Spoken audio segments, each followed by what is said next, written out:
Big news day today. We are seeing inflation is crashing. Is that a good thing? We will get into that in today's video. But of course, Chrystia Freeland and the Liberals are embarrassing Canadians again with their hypocrisy on full display, showing how unserious they are about actually helping Canadians. And then we do have some rate predictions on when cuts are going to happen based on these new numbers. There is a lot of stuff to talk about in today's video, but before we get into that, don't forget the Axe the Tax store is live again, only if you can afford it. It is just about having the conversation, keeping the message alive out there. The carbon tax is actually even mentioned today as having an impact on inflation, so we know it's still around. Let's get into today's video. This is now the fourth inflation read that's come within the Bank of Canada's upper target of 3% for inflation, as April inflation clocked in at 2.7%, decelerating from 2.9% in March. Price declines were the story for people shopping for household furnishings, clothing and footwear. Food inflation also cooled as the price of food purchased at the grocery store slowed to 1.4% annually. That's down from nearly 2% in March, according to Statistics Canada. Keep in mind, that doesn't mean prices are going down. It means they're going up slower. So they are still going up, just not as fast as they used to be. So it's a bit of a confusing number. You can thank big slowdowns in the price of meat, non-alcoholic beverages, bakery, and cereal products.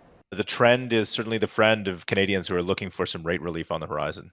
Higher prices at the pumps moderated the deceleration, and that's mainly because of higher international oil prices and gas stations switching to more expensive summer blends, as well as a hike in the federal carbon tax.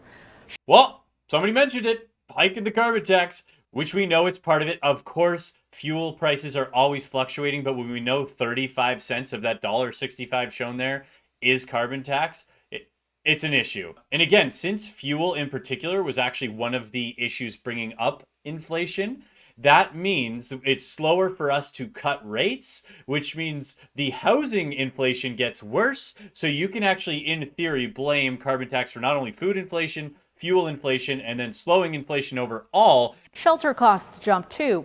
It's more expensive for homeowners renewing mortgages at higher rates, as well as for renters.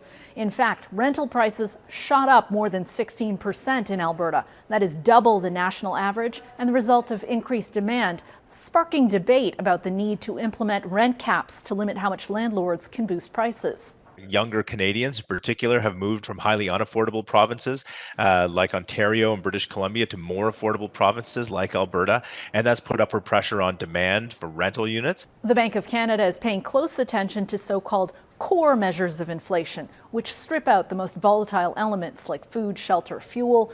Core is also trending lower. RSM economist Tu Nguyen says all of this suggests a rate cut in June is a no-brainer.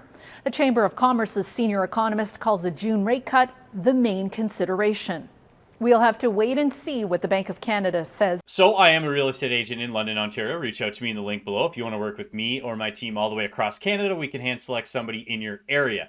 That being said, the reason I bring it up is I've actually noticed a capping on rents in Ontario. We've seen what looks like a peak in rents, and I'm sure some people are going to say rents are going up. Yes, they are sort of, but I've noticed, especially in London, we are not seeing those rent increases that we used to. So I also think that's a bit of a lagging indicator on the inflation number. Of course, Freeland decided to embarrass herself and embarrass Canada, showing that she just doesn't care about serious problems. Let's get into it. You're the opposition. Think that you pay down debt by borrowing more, that you stop inflation by printing money, and that you fight the drug overdose crisis by legalizing hard drugs. So at least they're consistent in their irrationality, Mr. Speaker. But now they've been forced to backtrack right before the election on their legalization of hard drugs because Canadians are revolting against the policy. Today we have a motion that will be voted in the House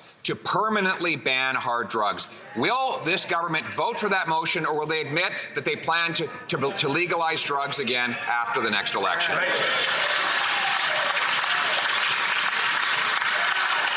The Honourable Deputy Prime Minister and Minister of Finance. Mr. Speaker, the Conservative leader is wearing more makeup than I am today. Now, I think it's wonderful To me, why that is so annoying is not because of the pearl clutching. How dare she say, something mean in the house? All saw the whole wacko debacle. The reason why this is a bigger deal is because he's talking about a serious subject, saying, hey, can you tell us about your actual plans to help Canadians? What steps do you want to take to actually make Canada a better country? And she goes, look at his makeup. That she's showing she doesn't care. Hopefully he's not wearing makeup, because that would be wacko. But I just mean, seeing her be so unserious, she always seems like she's checked out. She's just having fun. She's writing off shoes. Deputy Prime Minister, Minister of Finance, to withdraw that comment. We don't comment on the appearances of members. The Honourable Deputy Prime Minister and the Minister of Finance. Mr. Speaker, I'm sorry, I withdraw that comment.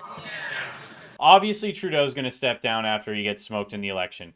If she becomes the leader of the Liberal Party, I don't know how they'll ever get voted in. Have you guys heard any other names being tossed around to become the leader of the Liberal Party? Let me know down below. Let's get into this next video where we do have an economist say a couple weird things, so I'm not sure if he made some mistakes, but at the very least, it was very interesting, and it was an update on what's happening with rates. Meantime, some good news when it comes to the economy.